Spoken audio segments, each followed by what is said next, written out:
From the office of the President of the United States, we present an address by Dwight D. Eisenhower. This is the farewell address for President Eisenhower, whose 8 years as Chief Executive come to an end at noon Friday. Mr. Eisenhower has chosen this time for his final speech. Ladies and gentlemen, the President of the United States. Good evening, my fellow Americans. First, I should like to express my gratitude to the radio and television networks for the opportunities they have given me over the years to bring reports and messages to our nation. My special thanks go to them for the opportunity of addressing you this evening. 3 days from now, after half a century in the service of our country, I shall lay down the responsibilities of office as, in traditional and solemn ceremony, the authority of the presidency is vested in my successor. This evening, I come to you with a message of leave-taking and farewell, and to share a few final thoughts with you, my countrymen. Like every other citizen, I wish the new president and all who will labor with him Godspeed. I pray that the coming years will be blessed with peace and prosperity for all. Our people expect their president and the Congress to find essential agreement on issues of great moment, the wise resolution of which will better shape the future of the nation. My own relations with the Congress, which began on a remote and tenuous basis when long ago a member of the Senate appointed me to West Point, have since ranged to the intimate during the war and immediate post-war period, and finally to the mutually interdependent during these past 8 years. In this final relationship, the Congress and the administration have, on most vital issues, cooperated well to serve the nation good rather than mere partisanship, and so have assured that the business of the nation should go forward. So my official relationship with the Congress ends in a feeling, on my part, of gratitude that we have been able to do so much together. We now stand 10 years past the midpoint of a century that has witnessed 4 major wars among great nations. 3 of these involved our own country. Despite these holocausts, America is today the strongest, the most influential, and most productive nation in the world.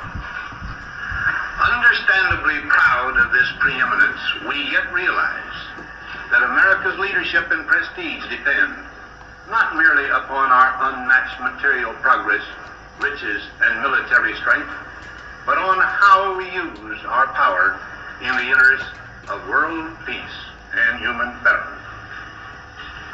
Throughout America's adventure in free government, our basic purposes have been to keep the peace, to foster progress in human achievement, and to enhance liberty, dignity, and integrity among peoples and among nations. To strive for less would be unworthy of a free and religious people. Any failure traceable to arrogance or our lack of comprehension or readiness to sacrifice would inflict upon us grievous hurt, both at home and abroad.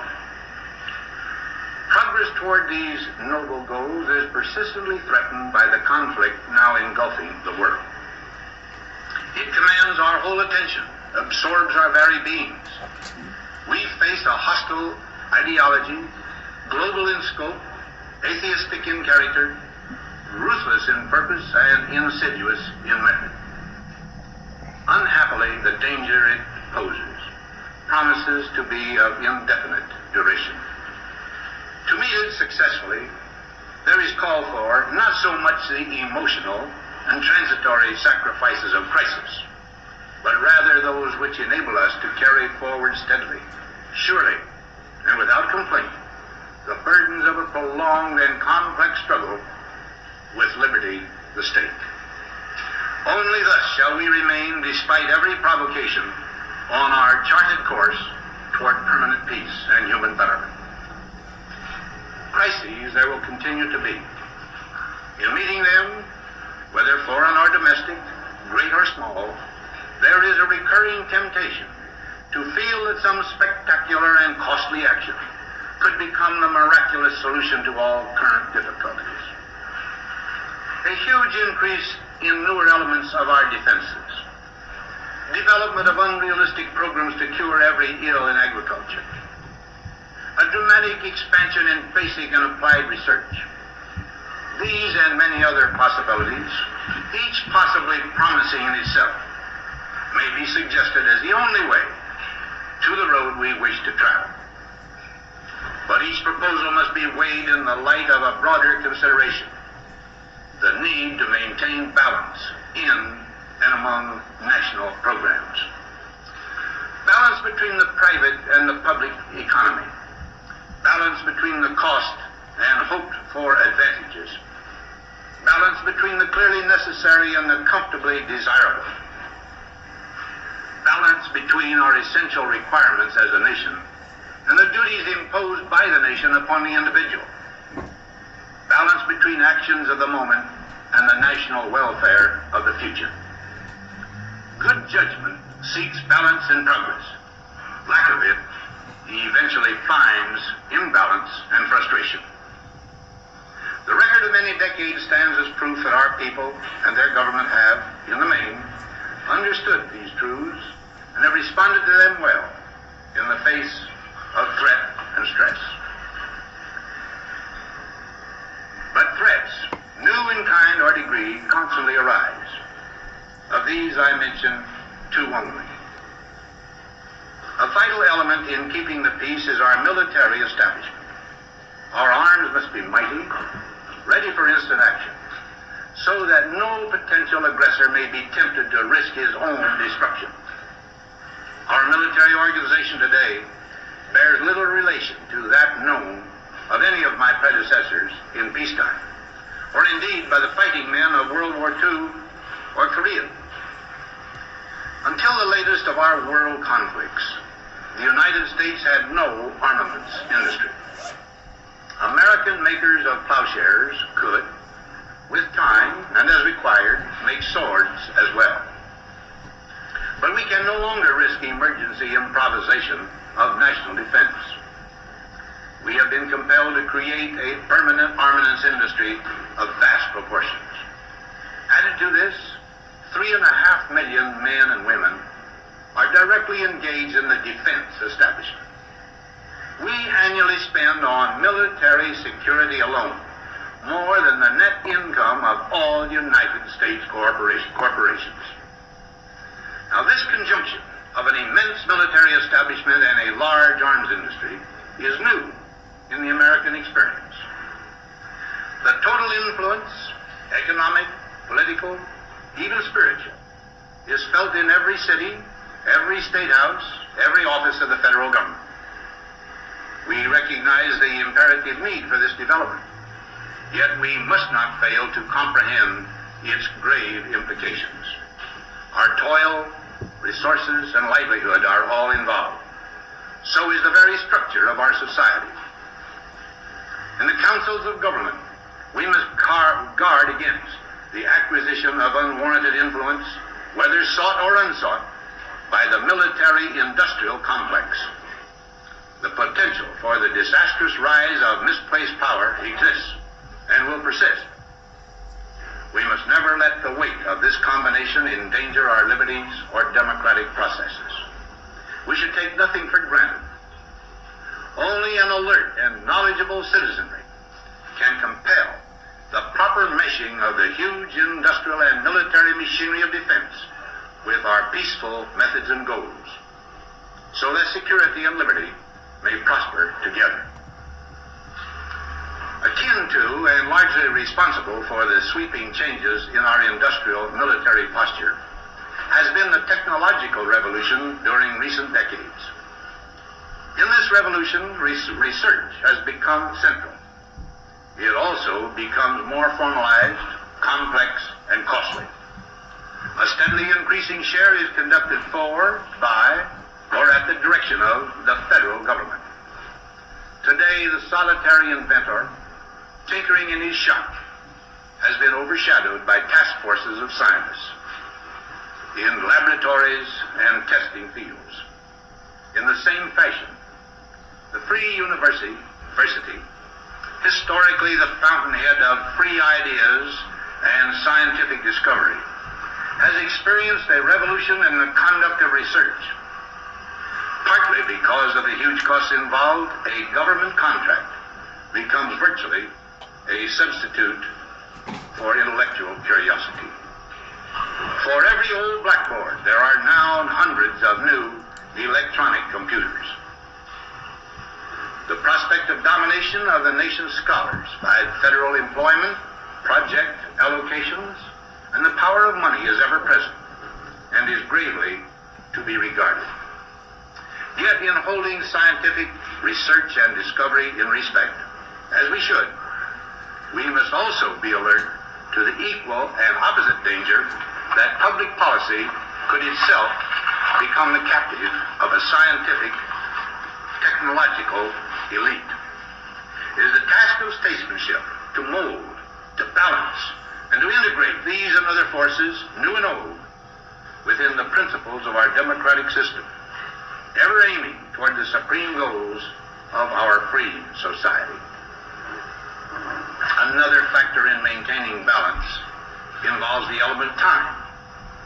As we peer into society's future, we, you and I, and our government, must avoid the impulse to live only for today, plundering for our own ease and convenience the precious resources of tomorrow. We cannot mortgage the material assets of our grandchildren without risking the loss also of their political and spiritual heritage. We want democracy to survive for all generations to come, not to become the insolvent phantom of tomorrow. During the long lane of the history yet to be written, America knows that this world of ours, ever growing smaller, must avoid becoming a community of dreadful fear and hate, and be instead a proud confederation of mutual trust and respect. Such a confederation must be one of equals. The weakest must come to the conference table with the same competence as do we, protected as we are by our moral, economic, and military strength. That table, though scarred by many past frustrations, cannot be abandoned for the certainty agony of disarmament of the battlefield. Disarmament with mutual honor and competence is a continuing imperative.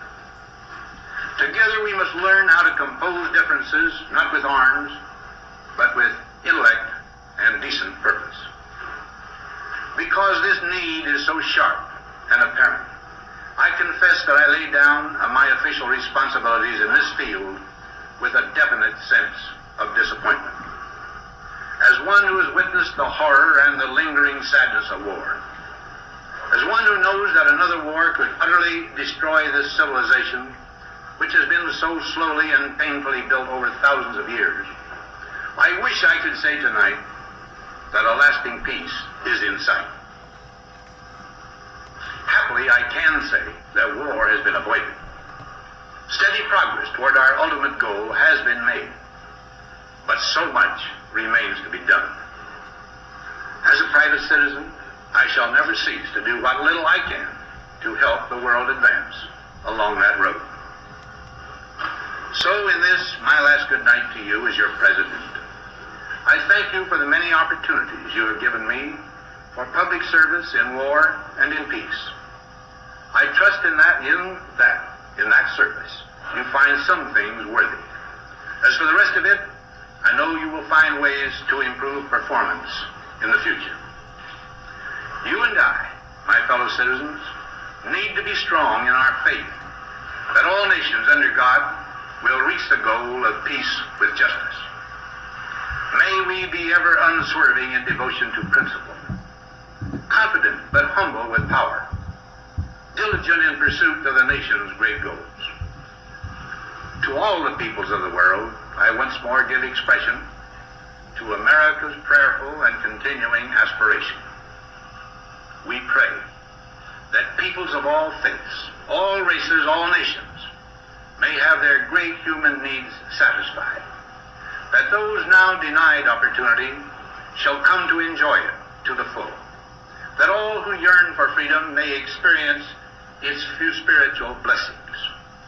Those who have freedom will understand also its heavy responsibility, that all who are insensitive to the needs of others will learn charity, and that the sources, scourges of poverty, disease, and ignorance will be made disappear from the earth, and that in the goodness of time, all peoples will come to live together in a peace guaranteed by the binding force of mutual respect and love.